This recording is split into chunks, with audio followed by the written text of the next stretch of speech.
Rahul Gandhi has just played a master stroke against the government. उन्होंने अपने leader of opposition की position को use करके सीबीआई डायरेक्टर की अपॉइंटमेंट के इशू में एक डिसेंट नोट करा और उस डिसेंट को पब्लिक कर दिया, because the leader of opposition is supposed to be part of the committee जिसके थ्रू सीबीआई का डायरेक्टर अपॉइंट होना चाहिए। And he has said that the leader of opposition is not a rubber stamp. This is a great move from his point of view. You know why?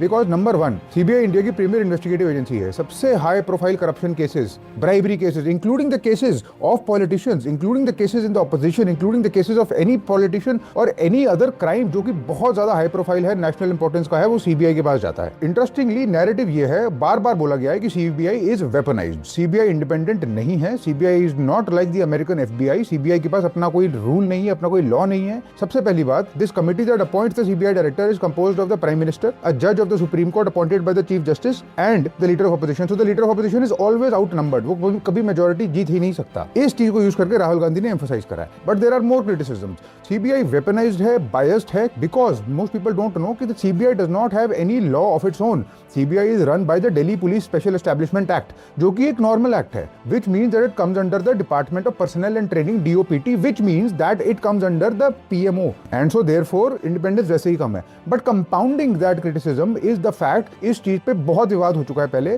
और हर बारी यही conclusion निकला है कि CBI की director की एक्सटेंशन कैसे होगी। 2 साल का फिक्स टेन्योर होना चाहिए या नहीं होना चाहिए, और उस फिक्स टेन्योर को बढ़ाया जा सकता है नहीं बढ़ाया जा सकता। The supreme court is itself in 2013 called the CBI a caged parrot because of this very reason.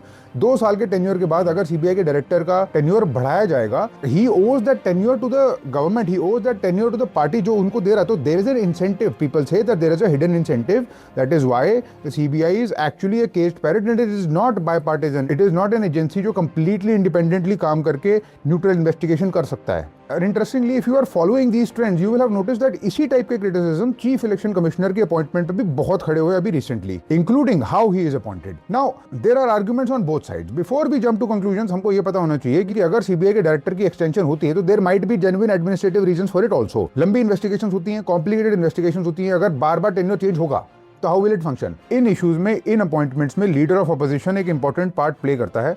To what extent is this actually narrative warfare? To what extent is it genuine criticism? To what extent is democracy in danger? To what extent is CBI actually biased? We don't know. What we know is that we should be well informed about this. हमें पता होना चाहिए कि क्या हो रहा है, क्यों हो रहा है और दोनों साइड्स के आर्गुमेंट्स क्या हैं।